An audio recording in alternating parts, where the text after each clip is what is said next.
Et salamaki mokolo ya lobi dimanche 20 mars 2022 awa na commune ya Ntiele Nolwe ya aéroport ya Njili accident de circulation oyo ekozaki 5 morts pe epesaki pasi na population kasi esalamaki ndenge nini Toyota Vitz oyo bozali komona boye eutaki na ngambu ya Kinkole pe ebandaki kokita tellement azalaki na vitesse ya kosakana te soki pe chauffeur amonaki nini soki pe nini yango elekaki na volant anyata fwemboe mapapa aye kosukisa course na ye awa ndenge bozali komona batu bakufi kasi ya kokamwa ezali ke jeune oyo bozali komona ye pe azalaki na kati ya mutuka tellement azalaki na kwiti soki pe nini esali abimisa esof kasi batu bakufi epesi pasi pe mawa yoka communication.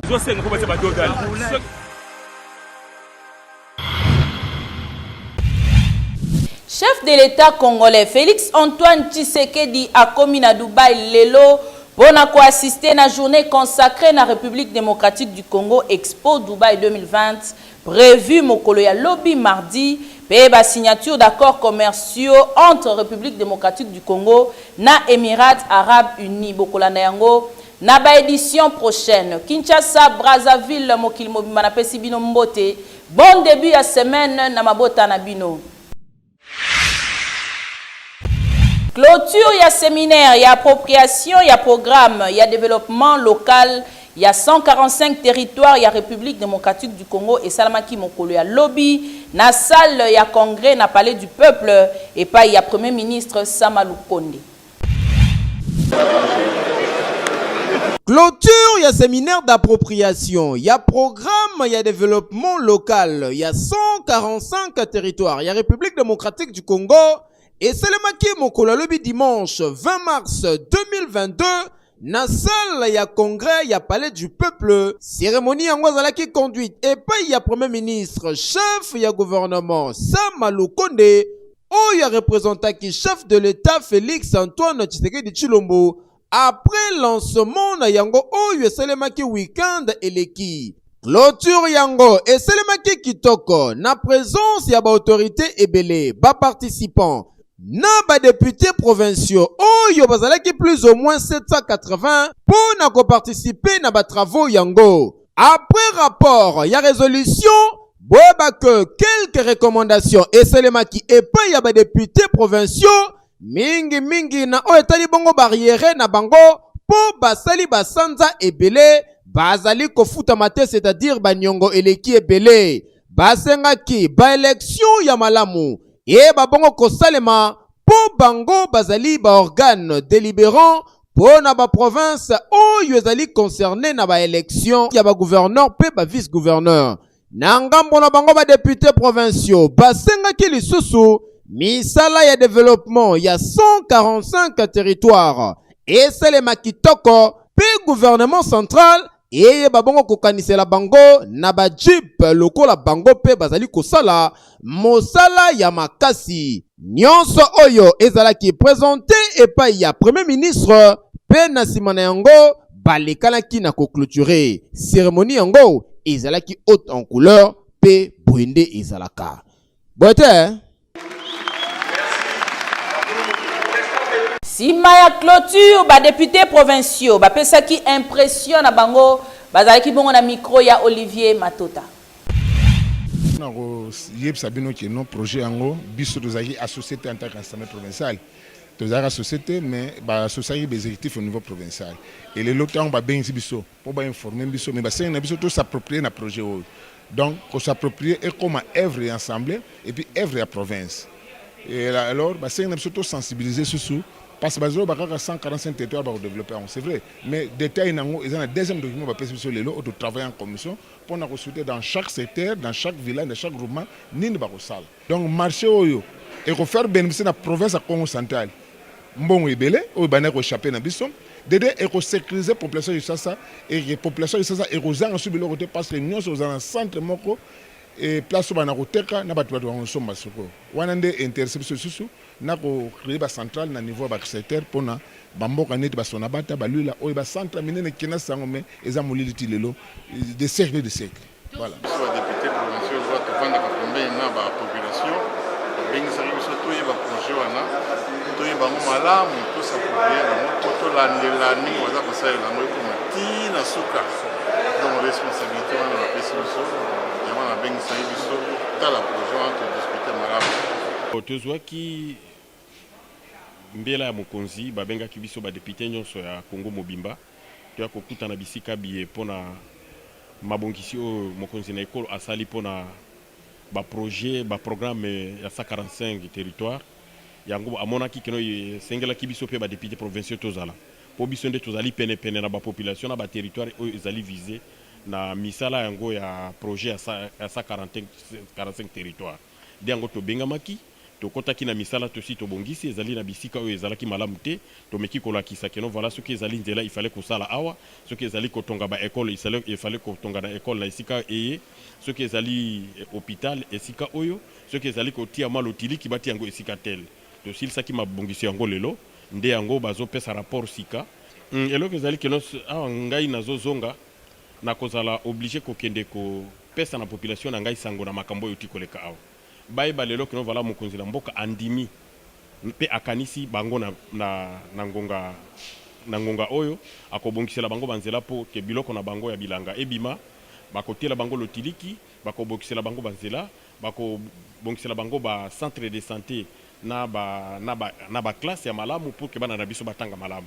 Donc ba professeur ya ba université bazali ko menacer bazonga grève selon bango gouvernement ezali ko respecter ba engagement na bango te. Bolanda reportage pe commentaire ya Joël Kelly. Après ba mouvement ya grève oyo ezalaki décrété le 5 janvier 2022 et pas ya syndicat ya ba professeur ya ba université pe ya ba institut public awa na République démocratique du Congo ndenge boyebi na ba université ba cours et banaki kopesa mate suite ya grève kasi après ba jour ebele nde compromis ezalaki trouvé entre gouvernement na syndicat ya ba professeur ba sinaki protocole d'accord bipa yopi ba yokanaki que il faut ba travaux topé mise en place ya commission paritaire et ça la dans 72 heures donc 3 jours kasi après cela ti lelo bazela ba travaux ya commission paritaire yango ezo bandaka kate ne ba monique balembi ba assistant na ba chef de travaux ba zo menacer les sous ba kende na grève d'ici le 28 mars ce qui gouvernement à faire face na ba responsabilité na yete sineka se ba dénoncer mauvaise foi ya gouvernement oyo zo umela pona ko convoquer commission paritaire kutu avant cela ba professeur penanga muna bango ba menacaki que ba répondre ba mouvement ya grève kutu bazo lancer opération Toge dans la rue Kalaté mouvement ya grève oyo ba professeur bazo réclamer amélioration ya ba conditions salariales na bango. En tout cas gouvernement congolais il faut ça quelque chose le plus vite que possible pour trouver solution face à situation oyo po na nyonso ezande ka éducation ba futur cadre ya RDC nde ezanje bino moko botala bana bavandi na ba université mususu ba cours ezopesama pe kote mususu ti mokolo lelo malgré ba tanto ezalaki trouver ya liboso bana bazotanga te makambu ya boye eza kitoko ata mukete yango yo bo trouver solution oto lobaki te. Affaire ya ba bus Trans Academia ti lelo ba bus esalaka te et monanaka pe na nzela te pona nini Joël Kelou apesi ba précision na élément oyo. Mikolo leki en la ville province de Kinshasa, c'est-à-dire le 18 janvier 2022, tomonaki chef de l'État congolais Félix Antoine Tshisekedi Tshilombo a salaki lancement ya ba bus oyo zalaki destiné pour na ba étudiants baptisé na kombo ya Trans Academia. Et zalaki au total 100 bus oyo zalaki mise na disposition ya ministère ya enseignement supérieur pe universitaire et su na mukuse. Kasi depuis mukolo wana lisolo ya babis oyo ebeta magali te kutu soki otamboli na ba université ebele okomona yango te ata na banzela pe emonanaka te toyebi te mpona nini alors que ide eza kitoko pe elingaki esunga ba étudiant makasi na ndenge ya kosakana te bino moko boyebi ndenge likambo ya transport ezalaka pasi awa na ville province ya Kinshasa yango totuni mpona nini awa na RDC bakonzi bazwaka ba décision ya malamu kasi réalisation na yango to pe kokoma na ide nango ntina suka ezalaka problème makasi tala neti oyo ide kitoko mais suite eyebani te mpo na nini babus oyo ezali bloqué. Bakonzi bofongola misu na dossier oyo bolukela yango solution kutu bolobaki ekokoma tina ba province kasi awa nanu na Kinshasa ekangami boye toyebi te soki ide yango ekokende tina suka to ekokatana na nzela yango yo o tolobaki te. Accident de circulation moko et salamaki lobby dimanche na commune ya Ntele pembeni ya aéroport international ya Njili na boulevard Lumumba. Bilan ezali bongo ya 5 morts. Bondim Vukulu chef terre a signé reportage oyo. esalamaki mokolo ya lobi dimanche 20 mars 2022 awa na commune ya Ntele Nolwe ya aéroport ya Njili accident de circulation oyo ekozaki 5 morts pe epesaki pasi na population kasi esalamaki ndenge nini. Toyota Vitz oyo bozali komona boye eutaki na ngambu ya Kinkole pe ebandaki kokita tellement azalaki na vitesse ya kosakana te soki pe chauffeur amonaki nini soki pe nini yango elekaki na volant anyata fwemboe mapapa aye kosukisa course na ye awa ndenge bozali komona bato bakufi kasi ya kokamwa ezali ke jeune oyo bozali komona ye pe azalaki na kati ya mutuka tellement azalaki na kwiti soki pe nini esali abimisa esof kasi bato bakufi epesi pasi pe mawa yoka communication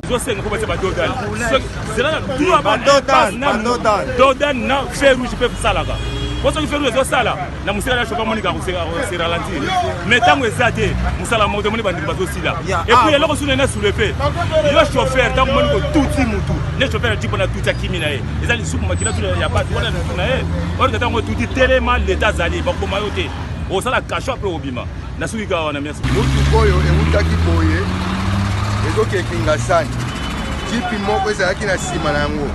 Nde banda koya ebeki kotoyo na mupanjo ekokumba oyo epaso baluka boye oyo pe ye betie egomi lokola 5 morts. makambo ya boye esengeli gouvernement impliqué makasi surtout na banzela ya République démocratique du Congo plus précisément na ville province ya Kinshasa et surtout côté aéroport molili moko ezalaka awa okondima te soki ozali na vitesse ou bien ozali na contrôle te ndimelanga ke okoki ata kobetana na béton pe oleli ebele bomeka kotia balimia public et surtout bobongisa pe bafait de signalisation po esala mama de loko dia boye yaki to otin boyebela.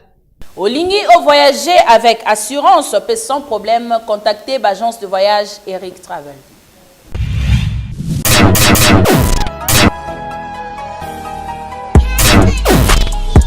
Eh oui, avez-vous besoin de voyager partout dans le monde entier à partir de la RDC? Cherchez-vous d'urgence une agence de voyage qualifiée? Plus de soucis, la solution, c'est Eric Travel. Nous sommes le premier réseau d'agences de voyage indépendantes en RDC. Nous facilitons l'obtention des visas ci-après. Touristique, médical, études, commerce et autres en un temps record. Nous sommes également spécialisés dans les domaines suivants. Vente des billets d'avion local et international. Réservation d'hôtels, assurance voyage partout au monde. Chez nous, vos problèmes sont nos préoccupations. Avec Eric Travel, voyagez en toute confiance et fiabilité. Pour plus d'infos, visitez nos pages ou passez aux adresses suivantes. Eric Travel, le number 1. Bakangi Grand Koulouna na kombo ya TV5 na terre jaune kuna na commune ya Ntele. Bondi Vukulu chef terre azongi susu apesi ba détail na commentaire oyo.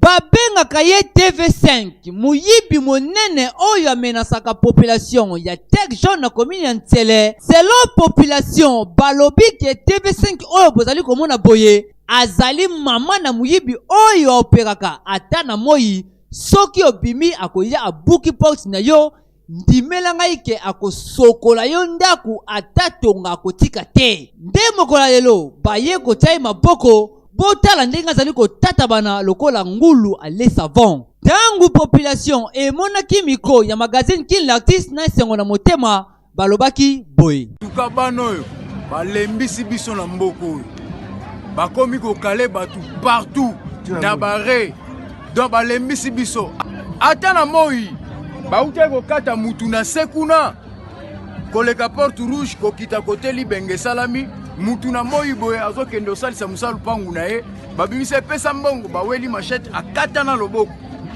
kabana oyo baza ebele no basili te ye soki otanga te lokwa bakonzi baza awa babanda korame bango moko mpo biso tokoli na bamboko tobeti ba 31 na mboko oyo nga koti na mboko depuis 90 oyo tozwi ye na suka ya are kote are esuki kote prince esuki lobi na ba 12 heures bazointerpele bato na suka kuna babotola bango bambongo batelefone aza soda te bazalaki 7 personnes 4 bamoni biso nde tozoya mpo baye kosignale biso ndaka bato bazoleka na nzela oyo te bebine bafandi na ndenge nini bazokale bato na se kuna tokomi kuna ndekomona monsieur oyo TV5 TV5 na baelema na ye baelema bakimi ye siko azalaki mwa liboso biloko azwaki batelefone apesi na baelema na ye baelema nde bakimi na tout près na avenue oyo elandi wana ntango tokomi liboso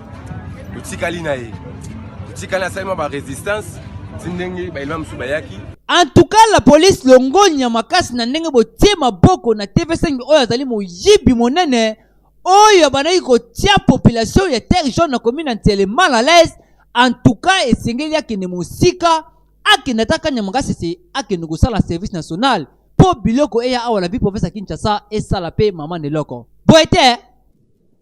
Route Sekomaf na commune ya Njili ezali bongo ya kobeba makasi ekoma impraticable bino moko botala.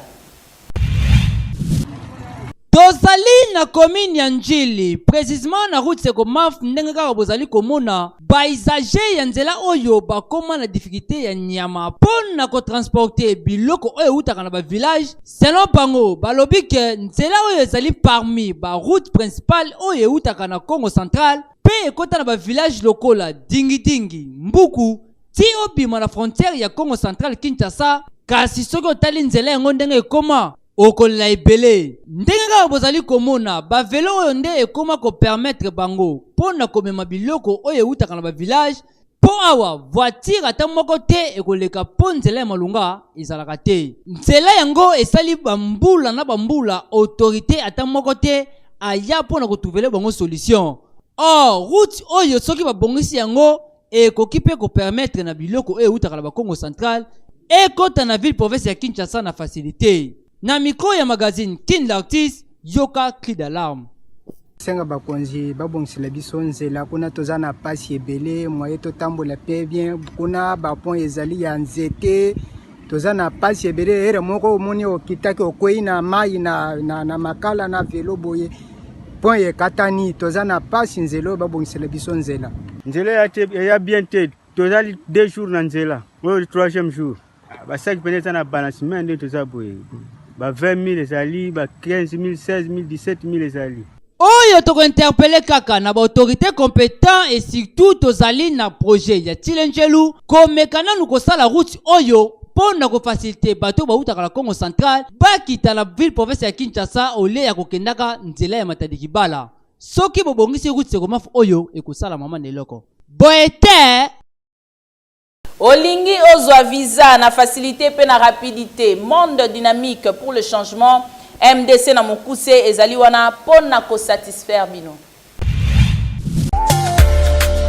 Ndeko ya Kinshasa yokela ngai eloko oyo MDC na mokuse force de frappe ndaku ya visa aye na formule ya sika ezali koratete un coup une flamme olingi kozwa visa pona ba étude tourisme commerce pe masolo misusu tour oyo bayela mama na promotion ya prix dimi okei na mikili ya poto po awa visa ezali kosopana lokola na mbula bakosa yo te ndeko ya Kinshasa.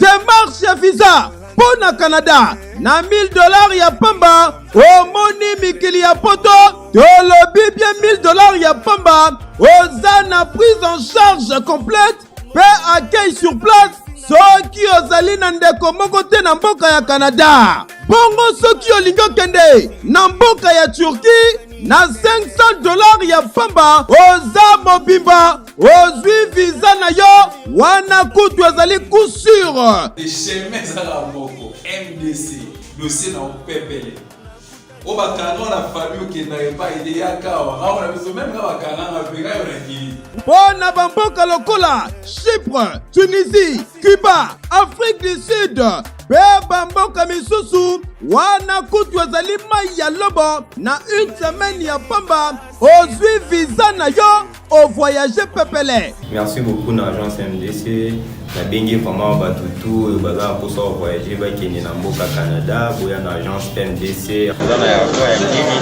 dans quelques heures nazo mata déjà voir nous na MDC 5 jours à pamba o boya na boya agence ya MDC banga na nyonso.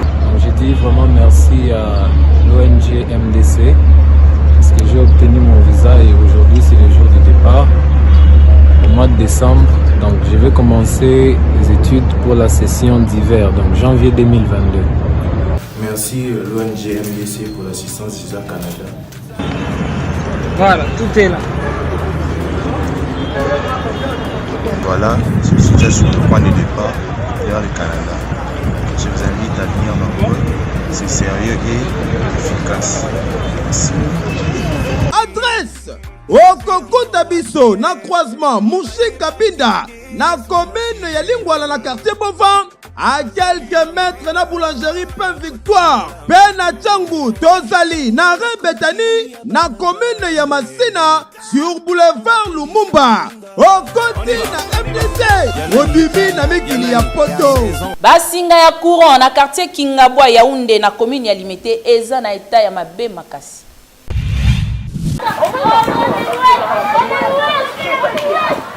Basinga oyo bozali komona eza nango basinga ya silikoti te eza pe basinga ya bilamba te kasi eza nde basinga ya courant na commune ya Limité na quartier Kingabwa Yaoundé kaka ndenge misu na bino ezali komona basinga oyo eza na eta moko ya mabe makasi kita misusu etikala polele soki otuti yango olengi pe okangami misusu pe kita na porte ya lupangu boye kaka ndenge bozali komona batu bakoma koleka na coin na ekenge nyonso wana po basinga oyo etuta bango te awa na butu soki oza na kwiti okangami komeka kutu koleka te nzoka nde bahabitant ya quartier Kingabwa Yaoundé bafutaka ba facture na bango ndenge esengeli wana selon ba information tozwaki sur place kasi bango ba recevaka courant très faible en plus na ba délestage danger mususu ezali ke basinga oyo ndenge bozali komona boye epelaka moto pamba basinga nyonso ela na mabele bato bakoleka batuleta na bana classe na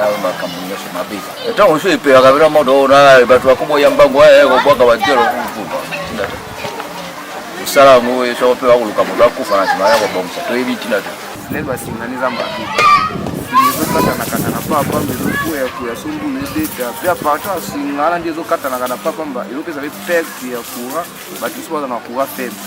Yango totuni soki Société Nationale d'Électricité existaka to te est-ce que bazali komona makambu ya boye to te pardon SNEL boyaka kotika facture bozwaka pe mbongo kasi bobongisa pe makambu ya boye eza kitoko ata mukete. Na page ya sport tika toyebisa na bino que na coupe confédération ya CAF tout puissant Mazembe abetaki contre AS Otoyo ya Brazzaville lobby dimanche na stade des Martyrs. Score ezalaki bongo ya 2 buts partout. Joël Kelou apesi ba détail na commentaire oyo. Na compte ya match ya 5e journée ya phase de groupe C ya coupe ya confédération tout puissant Mazembe asalaki match nul ya 2 buts partout face ya AS Otoyo ya Congo Brazzaville. Obligé ya ko jouer match na nyonso awa na RTC suite ya non homologation ya ba stade nyonso ya Congo Brazzaville. Ne match ebetamaki dimanche 20 mars na stade des Martyrs ya Kinshasa. Tout puissant Mazembe afongolaki score na 36e minute but oyo ezalaki marqué epai ya joueur Kinzumbi 1-0 na pause. Na deuxième période ba Brazzaville ya AS Otoyo ba poussaki vers 68 minutes nde bazalaki récompensé na ba effort na bango donc un but partout. kasi Mazembe lokola azalaki très déterminé ya kogagner match oyo nde kaka après 15 minutes bakorbo bamarkaki deuxième but na bango grâce ya Kofi Kwame. Kasi esengo ezalaki ya mukuse po na 88 minutes AS Otoyo égalisaki donc 2 buts partout nde score oyo sanctionnaki raconte oyo. Boyeba que dernière journée et kozala mokolo ya dimanche 3 avril na Lubumbashi entre tout puissant Mazembe na premier ya groupe C Al Masri. Na classement Al Masri premier avec 10 points, tout puissant Mazembe na deuxième position avec 8 points, PAS Otoyo est na troisième position avec 5 points, Coton Sport de Garoua a clôturé le classement avec 3 points. Bonne chance na bafov congolais, bobeta lisusu makasi pour remporter titre oyo et kosala eloko makasi. Boete yango nde bozelaka rubrique préférée na bino bolinga bulu yeke plus en mode 4G mokolo ya lelo ezali motuna nini bolanda pe bozwa leçon.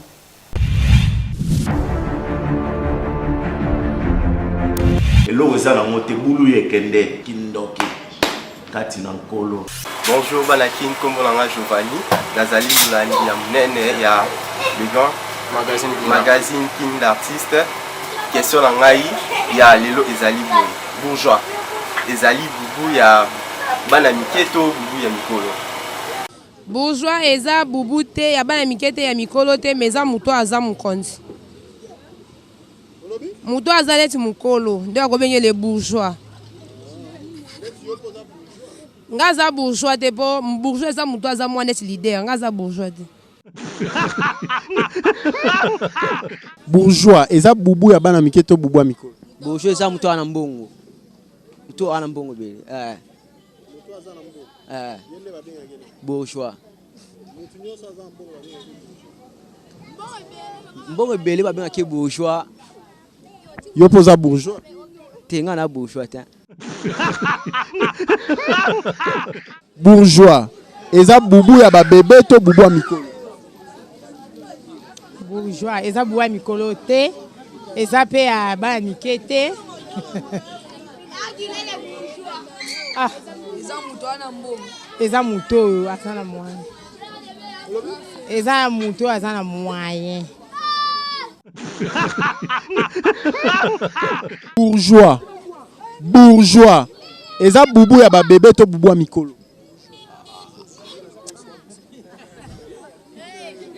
Nini? Bourgeois eza bubu ya ba bébé to bubu ya mikolo. Muto azana mbongo. Eza bubu ya ba bébé to bubu ya mikolo. Bandela nani? Bourgeois eza bubu ya ba bébé to ya mikolo. Ya bébé. Ya bébé.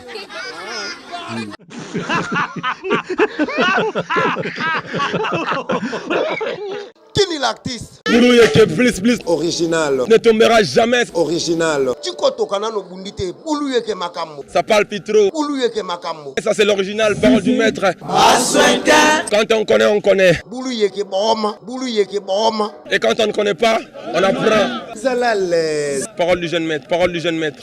Tala ndenge bokwei na se boseki makasi bokangi bapanzi bulu yeke ekoteli bino na bandaku kasi awa tolobaka mingi zalaka na stylo na carnet pona konote bonne réponse po obosa na lisusu te pona lelo bokanga pe bosimba ke bourgeois ezali bongo mutu oyo azali ko vivre na ba condition ya malamu yende babengi bourgeois tokomi na suka ya magazine King l'artiste ya mokolo lelo kasi avant to sukisa tozali na ba page rose oyo. Joyeux anniversaire na bébé Blessing Mbelenge Kalabo. Bébé Blessing oyo azali bongo ko fêter anniversaire na ye mokolo ya lelo. Tika ete nzambe apambola yo pe abakisa ebele ezangi na bomoi na yo. Pe lisusu to souhaiter heureux anniversaire na président Dos Santos na Genève. Kuna na mboka Suisse motema ya maman Angèle Diasuka top modèle. Tika ete nzambe apambola yo ozali ko fêter anniversaire na yo mokolo ya lelo président Dos Santos lelo ekoyinda mabe na mboka ya Suisse na occasion ya anniversaire na yo. Awa ndengai Irene Mwanza na sukisi magazine d'information ya mokolo ya lelo soki bosepelaki na édition bopesa merci na Christivi Luntadi la na sima ya caméra tozalaki bongo na chef terre Bondi Mvukulu ngana bino tomona ni mikolo ezali koya kaka na compte ya présentation ya magazine Kin l'Artus kasi tikana pesa mbote na molonga ni na ngai monsieur Jean-Béni Bwenda Ngomba motema ya maman Irène Mwanza bisika ozali babizu ebele tomona ni